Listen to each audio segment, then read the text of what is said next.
প্রিয় বন্ধুরা, আপনারা জানেন এবং শুনছেন রংপুর নাগেশ্বরী নারায়ণপুর এলাকা, নারায়ণপুর ইউনিয়ন, রংপুর কুড়িগ্রাম নাগেশ্বরী নারায়ণপুর ইউনিয়ন।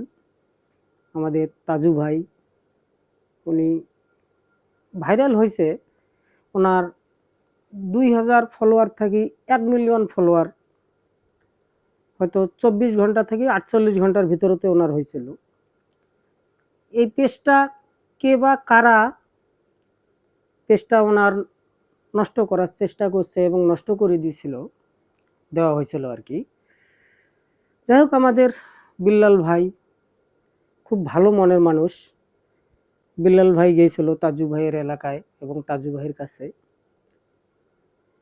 তৎকালীন এই ঘটনাটা শোনার পরে বিল্লাল ভাই ওনার যে বড় পেজটা, ওই পেজটা তাজু ভাইকে দেওয়ার ওই মুহূর্তে কোনো কিছু না চিন্তা ভাবনা করে ওই পেজটা তাজু ভাইকে দেওয়ার সিদ্ধান্ত দিছে এবং প্রস্তুতি দিছে। এবং তাজু ভাইয়ের বাড়ি সাথে একটা আইফোনও তাজু ভাইকে গিফট করছে। বিল্লাল ভাই খুব ভালো মনের মানুষ। পরে পরে তৎকালীন কে বা এবং কারা ফেসবুক কোম্পানির সাথে এটা যোগাযোগ করি আল্লাহর রহমতে পেজটা 1 মিলিয়ন এর ফলোয়ারের পেজটা আবার ফিরিয়ে নিয়ে আইছে। তাজু ভাইয়ের ভিডিওগুলো আপনারা দেখবেন এবং লাইক কমেন্ট শেয়ার করবেন। উনি যে স্থান থেকে ভাইরাল হয়েছে, আসলে মানুষক দেখি হিংসা করার কোনো প্রয়োজন নাই যে উনি ভাইরাল হয়েছে আমি ভাইরাল হইতে পারতেছি না। তৎকালীন এরকম হিংসা করা যাবে না। ওনার জায়গা থাকি উনি ভাইরাল হয়েছে, আপনারাও চেষ্টা করুন আপনাদের জায়গা থাকি আপনারা ভাইরাল হওয়ার চেষ্টা করুন। আসলে বাসা বাড়িতে আমরা যখন একটা গাছ গাড়ি, এই গাছটা 2-4 বছর বড় না হওয়া পর্যন্ত গাছটার ফলের আমরা যেমন আশা করতে পারি না, তেমনি আমরা যদি ভিডিও পোস্ট যদি না করি, ভিডিও যদি না ছাড়ি, কন্টেন্ট যদি না বানাই, তাহলে আমরা ভিডিও ভাইরালেরও আশা আমরা করতে পারি না।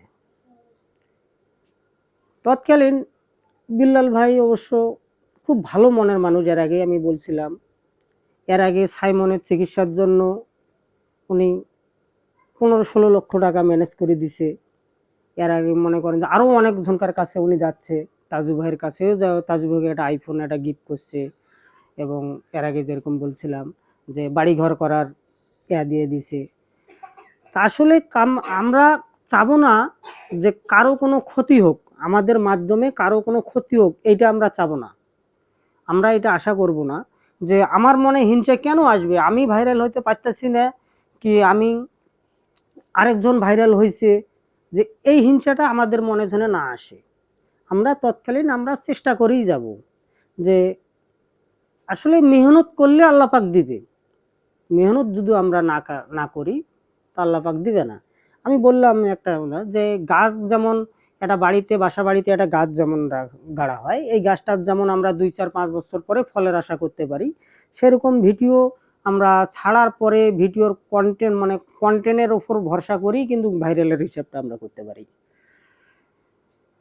আসলে এই ভিডিওর কথাবার্তাগুলো আপনাদেরকে যদি ভালো লাগে থাকে অবশ্যই একটা লাইক কমেন্ট শেয়ার করে দিবেন।